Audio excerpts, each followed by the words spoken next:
Well, in order to truly step onto a new and unknown path, you might first have to break free of something that's keeping you small. So why don't you tell us a little bit about the intention of breaking free? So breaking free has become a movement. With my experience, breaking free from everything that was holding me back, my beliefs, my upbringing, programming from society, a corporate job, relationships that no longer serve me. There were so many aspects of my life that were tying me down, and all I wanted to do was fly.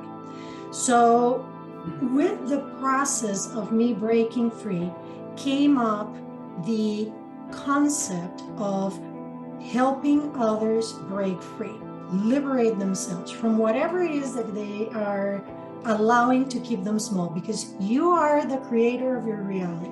You're not the victim of it.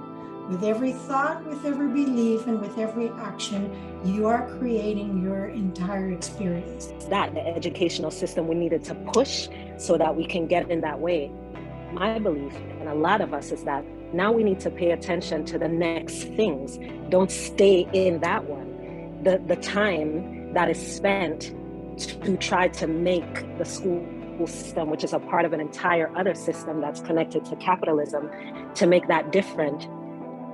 It's important that we also have people who are spending the time looking at what's so much older than school, and also what young people are actually saying about how school is not useful for them, and imagining and living beyond that. Because so many young people are very clear about things that we as adults are like, you know, we're trying to do something different with it. And they're telling us. They are. And there was so much effort to get to the summit. And then you were there momentarily and you had to get your pictures taken and get down. So it seemed like, it just seemed like the summit is such a short, small thing, but everything is about the summit. It's all about getting there. But once you get there, you're just like, okay, it's beautiful, and we leave.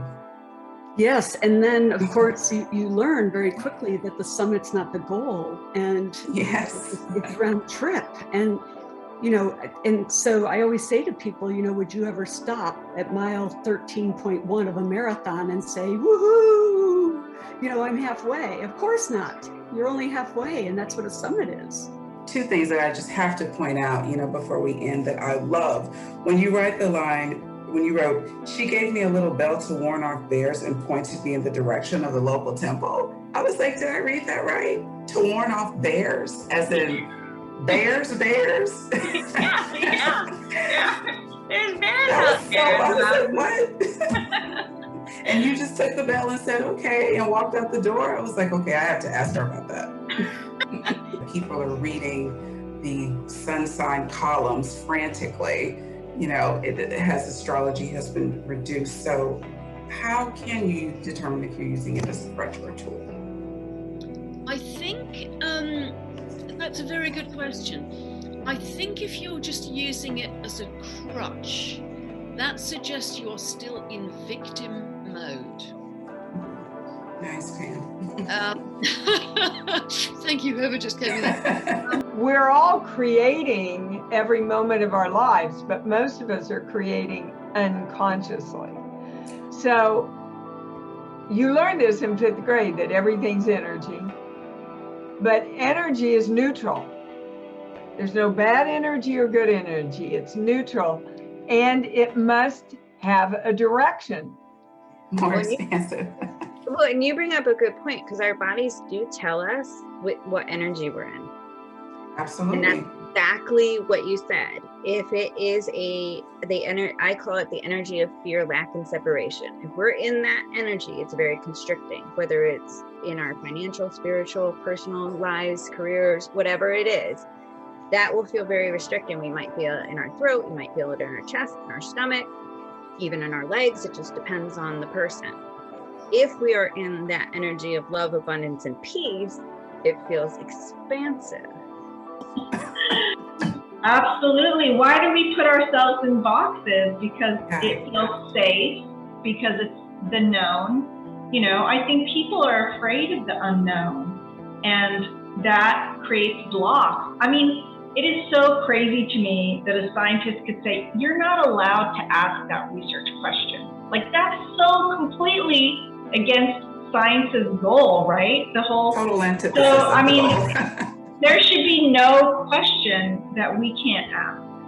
And that is my excitement about channeling, to be able to ask these really exciting questions about our capacities, and that we can tap into more than our five senses. And if we can use that to help us in some way, then why not? Even if we don't know how it works and all this, I mean, why not use as many tools as we can to help ourselves on our poor, crazy, suffering planet right now? I know, we need all the help we need all the help we can get. We can bring out all the tools. We rose to shores that felt like sinking sands, harvested seeds from brittle, barren land. We had no words when they said take a stand. Our voices lost or sore placed no demands. We scattered seeds in fields that can't be seen, because we know with daily watering will come a flower rich, winter to spring. Collective mind's eye creates everything. Our actions kept us steady on the grind. We could have spoken, but that would have taken too much time. We're ever forward, shaping a new earth. Our moments numbered, each breath equals worth. They had them tied up, all watching the news. They had them giving up all their rights to choose. They had them and they didn't even know. The wheel of life breeds life and onward flow.